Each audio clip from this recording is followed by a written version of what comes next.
Bonjour, je suis Sophie Dubois, coach et formatrice spécialisée en soft skills, autrement dit en coaching comportemental et savoir-être. Bienvenue sur mon podcast pour muscler vos soft skills et être l'acteur de vos choix.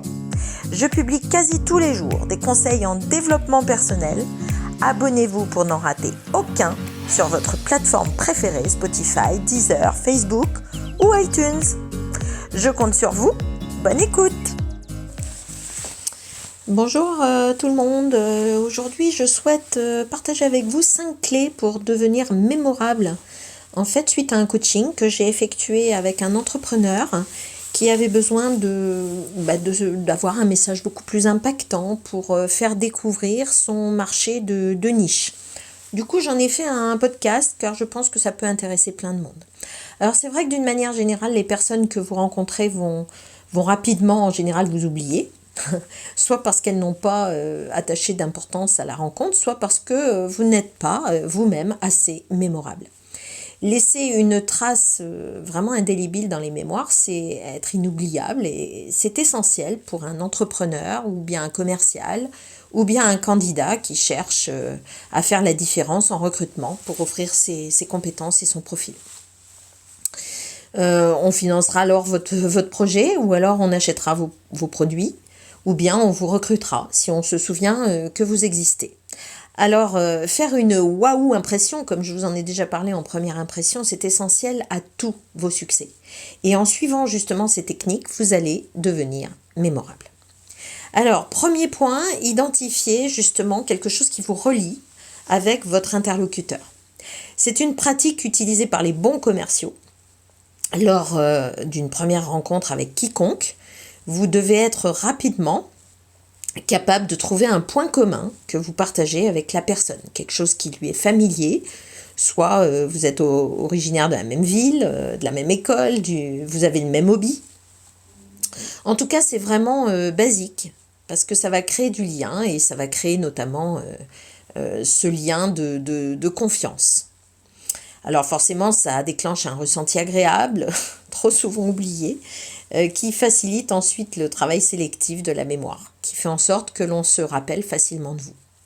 En fait, il faut se synchroniser avec votre interlocuteur et surtout observer son environnement. Par exemple, si vous êtes chez un client, observez son environnement parce que là, dans l'environnement, vous avez en général toutes les clés pour créer du lien avec vous.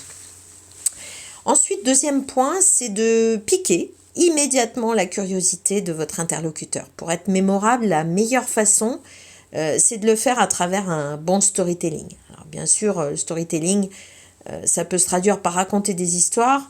Il n'y a rien de nouveau. Cette technique, c'est utilisé depuis vraiment toujours. C'est vieux comme Hérode. Et en tout cas, plutôt que de vous présenter de façon factuelle, essayez de jouer au maximum sur les émotions en racontant une histoire, en vous basant sur vos valeurs, ce qui est important pour vous, pour actionner ainsi le lever des émotions et vous créerez alors une relation forte et durable. Donc pour ça, je vous conseille de faire appel à au moins 3 de vos 5 sens, la vue, l'ouïe, le ressenti, l'odeur et le goût dans votre histoire. Essayez de décrire l'environnement, les couleurs, etc. pour que la personne se représente en fait votre tableau, tout bonnement. Je vous prends un exemple dans la fable de La Fontaine, la cigale et la fourmi. Si vous la racontez bien, on l'imagine danser la salsa tout l'été. Et puis on a froid avec elle quand arrive l'hiver et qu'elle n'a plus rien à manger. Assurez-vous aussi de prévoir une chute un petit peu mémorable à votre histoire, comme dans une blague ou dans une morale. Avec une voix plus solennelle, vous allez jouer sur les caractéristiques de votre paraverbal. Rappelez-vous, une voix diva dont je vous avais déjà parlé dans la première impression. Dans La cigale et la fourmi, par exemple, vous connaissez la morale de l'histoire et c'est pour cela que cette fable de La Fontaine est mémorable. Si vous n'êtes pas à l'aise avec le storytelling, eh bien au moins inspirez-vous-en. Lorsque vous vous présentez, vous avez l'opportunité de marquer l'esprit de votre interlocuteur dans les premières secondes. Par exemple, au lieu d'indiquer que, je sais pas, vous êtes, prenons mon exemple, consultant en communication soft skills, ce qui s'avère en fait assez banal maintenant, hein. Vous attirerez beaucoup mieux l'attention en déclarant les bénéfices de vos interlocuteurs. Par exemple, que vous aidez les particuliers, les professionnels à s'affirmer en développant leur confiance en soi. Ou bien si vous travaillez dans une banque, que votre métier consiste à enrichir les gens et à leur apporter des services vraiment pour améliorer leurs conditions de vie.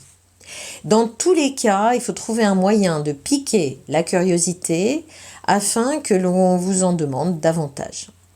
En général, faire part de votre conception originale d'un métier conventionnel suffit à vous rendre complètement mémorable. Troisième critère, il faut développer votre empreinte personnelle et votre signature. Pour être inoubliable, il vaut mieux pas tricher. Je porte haut le message bas les masques, authenticité. Ne cherchez pas à vous faire remarquer à tout prix en jouant un rôle qui n'est pas sincèrement le vôtre. En général, ça sonne faux et on n'aura pas envie de revenir vers vous. L'alignement. Vous vous souvenez, je vous en ai déjà parlé 2 ou 3 fois. Pour faire la différence, optez pour la clarté. Affichez une fois de plus vos valeurs. Soyez sincère entre ce que vous dites et ce que vous faites. C'est ça l'alignement.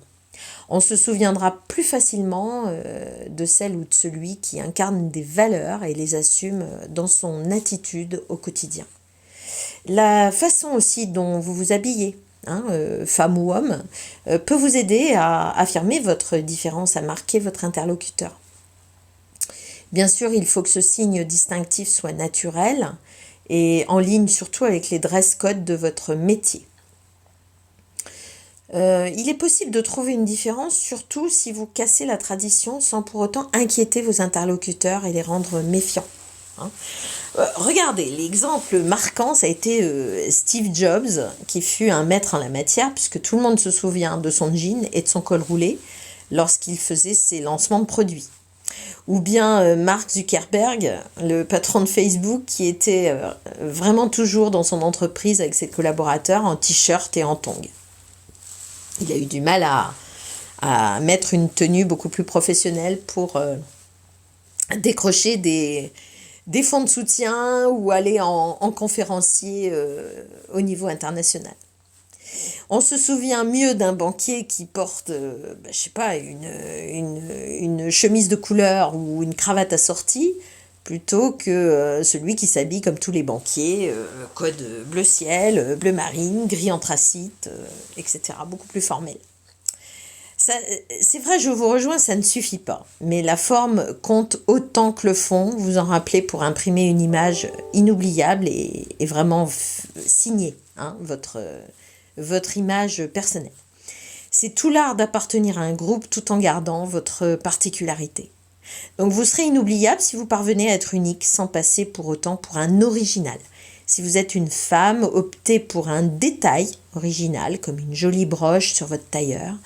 Si vous êtes un homme, osez une chemise de couleur vive avec une belle veste associée, par exemple. 4e point, posez beaucoup de questions. Intéressez-vous sincèrement à votre interlocuteur. Soyez curieux de lui. C'est la fameuse maïeutique et le questionnement de Socrate. Alors, d'une façon générale, l'être humain, c'est vrai qu'il aime parler de lui. Ça me rappelle aussi l'itinéraire d'un enfant gâté où Anconina était coachée par Belmondo qui lui disait l'important dans le bonjour, c'est que tu lui parles de lui, pas de toi.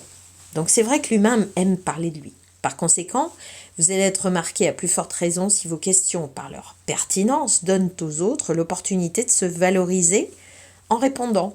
C'est vieux comme le monde, mais pour être intéressant, il faut soyez intéressé vous-même. Dans ce cas précis, c'est un paradoxe, moins l'autre en sait sur vous, plus il va se rappeler de votre rencontre. Car il s'est senti tout simplement apprécié, entendu, compris. Rappelez-vous des 3 besoins fondamentaux de l'humain, être considéré, valorisé et reconnu. Donc vous devez absolument vous entraîner à maîtriser l'art de poser des questions, qu'elles soient ouvertes, le fameux QQ, c'est occupé, c'est-à-dire que les personnes vont vous donner plein de précisions sur leurs valeurs, mais elles ne répondront pas par un simple oui ou non. Il peut y avoir des questions d'éclaircissement qui témoignent de votre écoute et permettent à l'autre de mieux s'exprimer. En tout cas, Socrate l'avait bien mis en évidence. On mesure dans quelle mesure vous êtes intelligent, en intelligence situationnelle et relationnelle, en fonction des questions que vous posez. 5e et dernier point, trouver un moyen de rester en contact. Si on ne se souvient pas de vous, c'est peut-être aussi parce que vous ne donnez pas assez de nouvelles. On va vous oublier facilement quand on vous a rencontré qu'une seule fois, surtout si la rencontre a été brève. Donc pour transformer une rencontre lors d'un événement, que ce soit network ou une rencontre mondaine, un apéritif professionnel ou dans des réseaux, en opportunité, il faut trouver le moyen de poursuivre votre échange.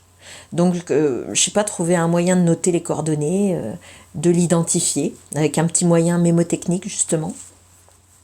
Ou alors les sujets qui justifieraient un suivi, un mail, une deuxième prise de contact. Plus on reçoit une info de vous, plus cette info répète votre style et votre signature. La répétition, c'est le principe de base de la publicité. Plus on va se souvenir de vous, plus vous aurez d'opportunités et entendrez sonner votre téléphone. Voilà. Vous n'avez plus d'excuses. Maintenant, on va se souvenir de vous. Donc, profitez bien de ce podcast, réécoutez-le et surtout, implémentez. Il n'y a que ça de vrai. Je vous souhaite une très belle journée. Ciao.